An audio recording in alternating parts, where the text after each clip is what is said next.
How's it going, guys? My name is Michael. I'm Jeffrey. This is Houston Brothers Gaming News. We are brutally accurate and brutally honest.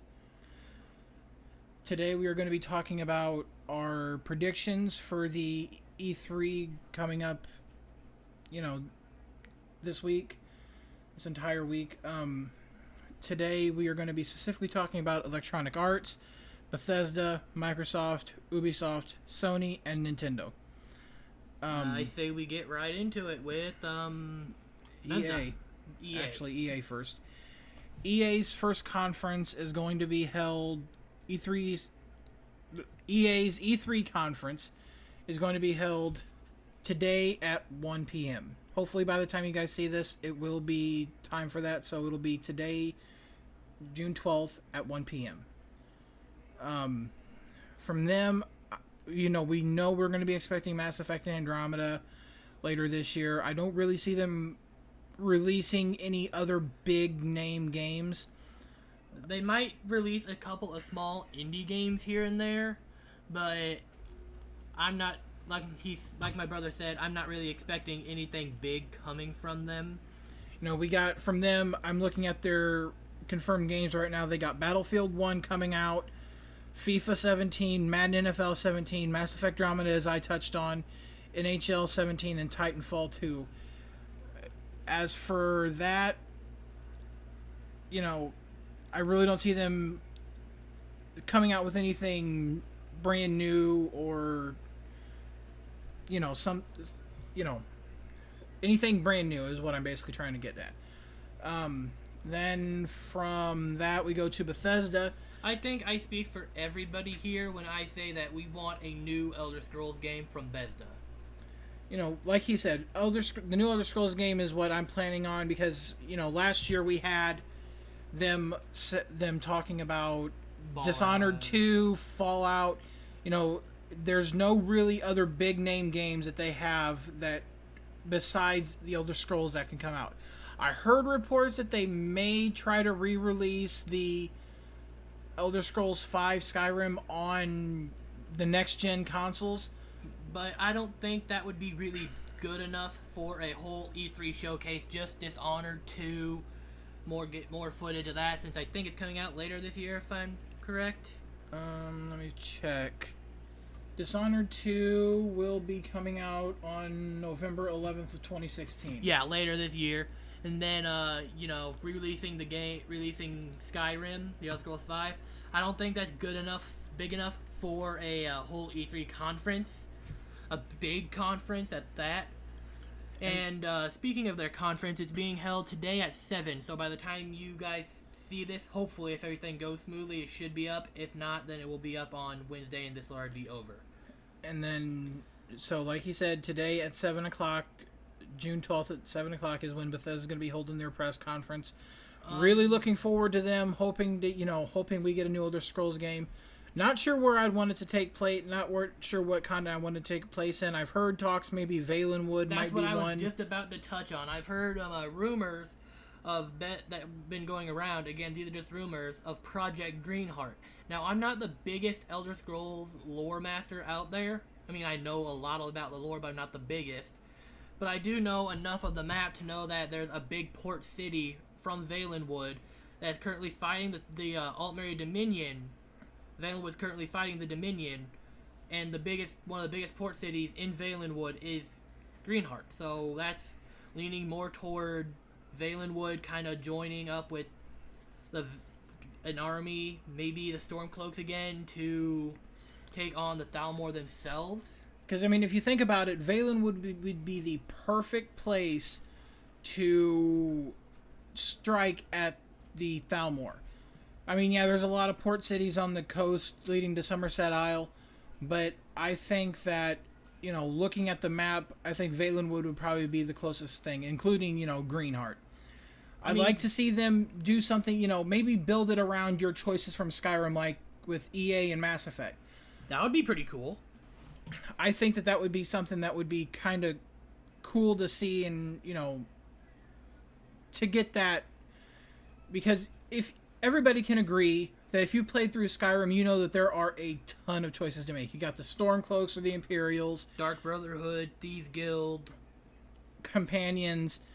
College of Winterhold. You've got a lot of... Not to mention the DLCs. Yeah. You've got a lot of things that you could have done, and I think no matter if they don't do it that way, they're bound to make somebody angry unless they do another huge jump in time, another 200-year jump in time. Which, while I would be okay with that, it would be, again, kind of like a little cop-out. Make it another small jump between, like, Morrowind and Oblivion. The reason I say it's a small jump, I'm not going to say any specific numbers because I couldn't find a specific number. But I was doing research specifically for this episode, and it seemed like the jump between Oblivion and Morrowind was kind of small. So that's what we want from Bethesda this year. Going on to Microsoft, I've heard rumors going around earlier this month that they were going to be releasing 2 new Xbox systems. The Xbox One Slim, obviously, it's going to be the cheaper of the two new systems that are going to be released.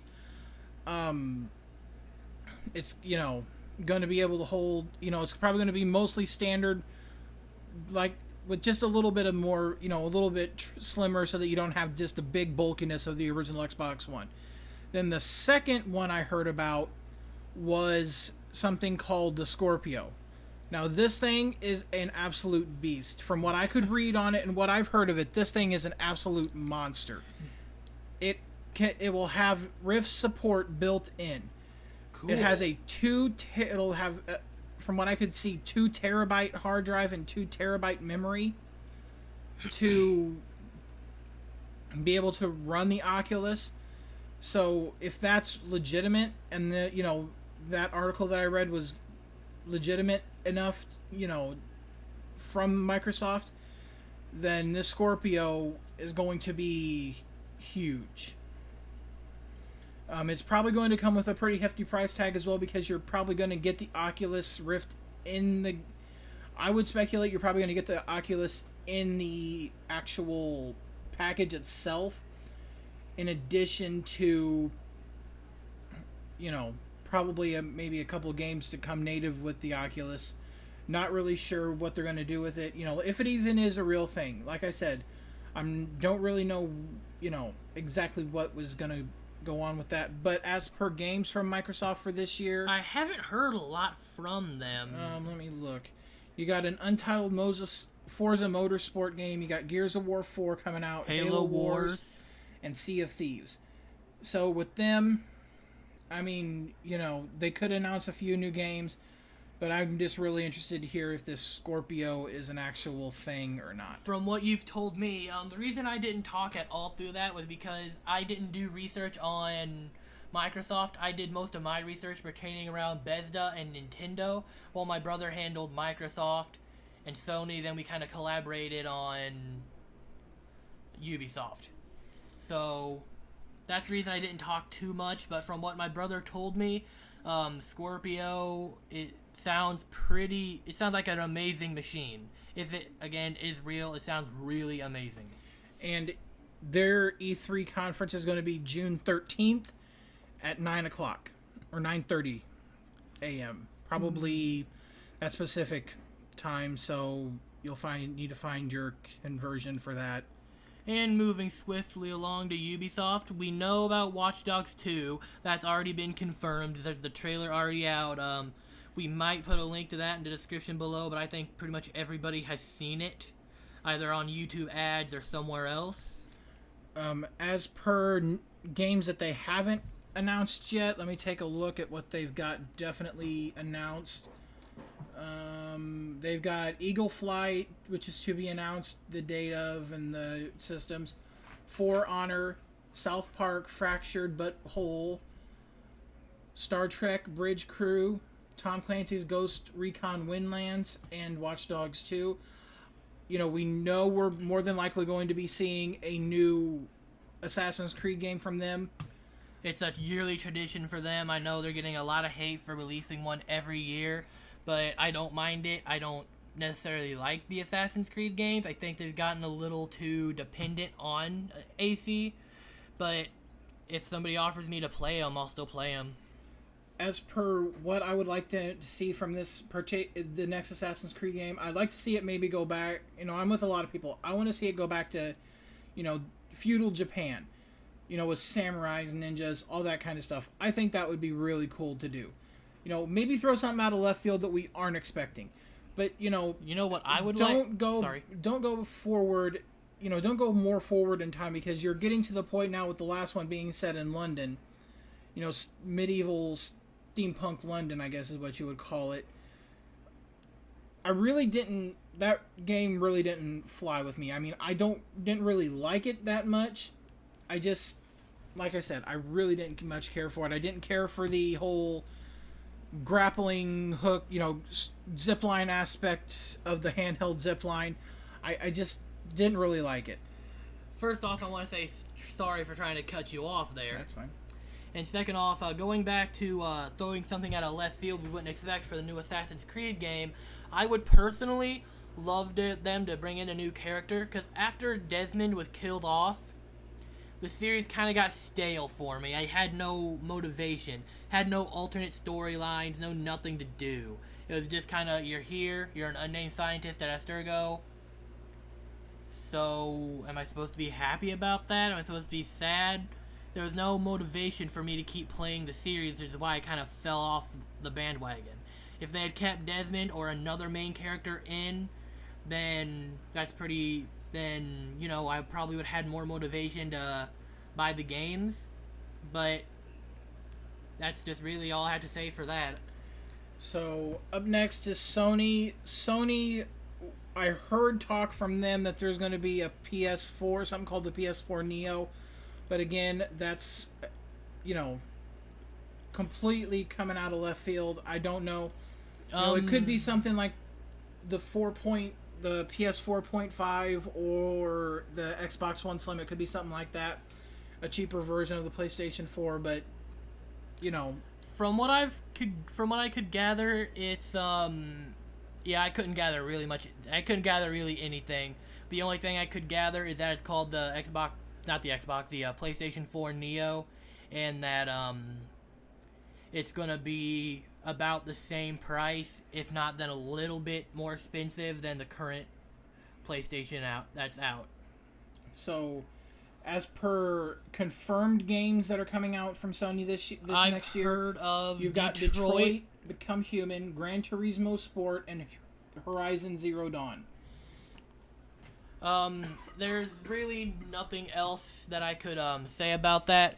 They're probably going to be doing a lot more games.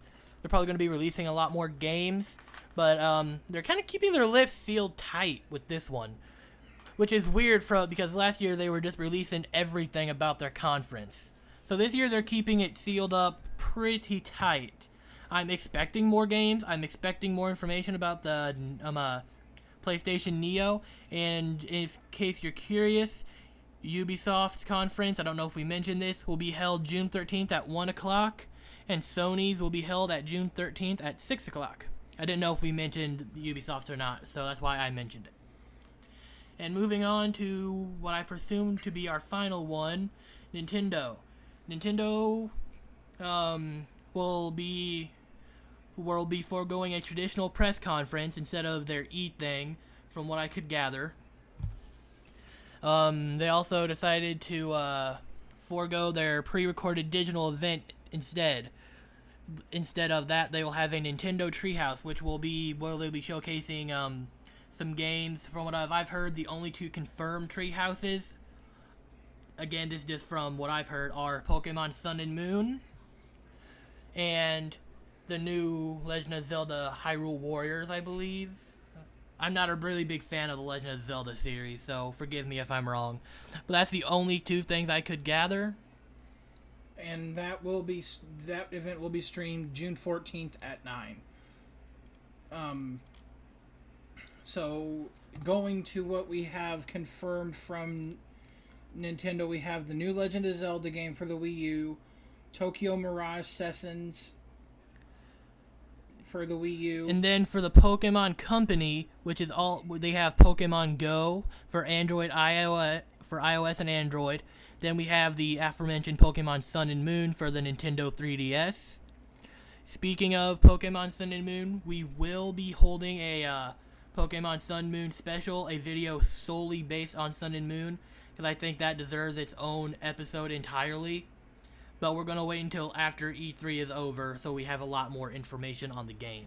So other notable games that probably will appear at E3 from 2K, we got 2K17 coming out, WWE 2K17, Mafia 3, Battleborn, Civilization Revolution Plus, or 2 Plus. All this is, I'll leave a link to where I'm seeing all this in the description below so you guys can see for yourself, but there's a lot of different things coming out this year from Activision. You've got Call of Duty Infinity Warfare, Destiny Rise of Iron. From Capcom, you got Monster Hunter Generations for the 3DS. Deep Silver's got Agents of Mayhem coming. You got Konami with Pro Evolution Soccer 2017. Sega has Seventh Dragon 3 Code VFD. Persona 5, Sonic Boom Ice and Fire, Warhammer 40,000 Dawn of War 3, and Yakuza 0. I'm sorry if I'm pronouncing that wrong. Square Enix, you've got Black the Fall, Deus Ex Mankind Divided, Deus Ex Go, Dragon Quest 7 Fragments of the Forgotten Past, Final Fantasy 11 Zodiac Age, Final Fantasy 14 Heaven's Ward, and Final Fantasy 15, Final Fantasy Brave Exvius, Hitman, I Am Setsuna, Just Cause 3 Land Mech Assault, Kingdom Hearts HD 2.5 The Final Chapter Prologue, Star Ocean Integrity and Faithfulness The Turing Test, Valentino Rossi The Game, and World of Final Fantasy. That is a lot of Final Fantasy. I'm a huge fan of Dragon Quest, so I'm definitely going to be trying to get more information on Dragon Quest Fragment of the Forgotten Past. I've been waiting forever for another Dragon Quest game to come out. Does it say what that is for, actually? I believe 3DS. Yeah, it's for 3DS, so I will definitely be trying to get my hands on a copy of that. From Team 17, you've got, the biggest thing that they've got coming out this year is Yooka-Laylee. Woo! Which, if you haven't seen Yooka-Laylee, go look up the trailer for it, because it is a throwback to Banjo-Kazooie and all those games. If you like, the collectathon-based games that Banjo-Kazooie was or something like that, definitely go check them out, because that's pretty cool. The biggest thing that Warner Brothers has coming out for it is Injustice 2, but I've also heard talk of Lego that something is going to go on with Lego Dimensions, and that's really all I've heard from them. I was really expecting more. And, again, we cannot cover everything that's going to be going on at E3, or we would be here probably until next year's E3. So that's just a quick rundown of everything that's happening this year, guys. Like I said, I will leave a link in the description to the E3, to the website where we got all this from. You can go watch the entire press conferences on the GameSpot channel, or I believe there's probably some Twitch streams going on somewhere. I've heard talk of some people actually trying to YouTube stream it, but again, that's just talk and speculation. So the best place to get it would probably be the E3 website or the GameSpot. E3 this year is partnered with GameSpot to bring you all the conferences and everything like that. So definitely be on the lookout for that. Go to their website, and that's really it for us today, guys. Leave a comment below telling us what you guys want to see from maybe this year's E3 or next year's E3. And let us know what you want from these games in particular. Tell us what you want from, Pokemon Sun Moon, or if we're going to get a new Assassin's Creed game, or if we're going to get a new Elder Scrolls game. Tell us what you want to see from them. We're really interested in all of your opinions. But I think that about wraps up this episode, guys. So, until next time, I'm Michael. I am Jeffrey, and we are signing out.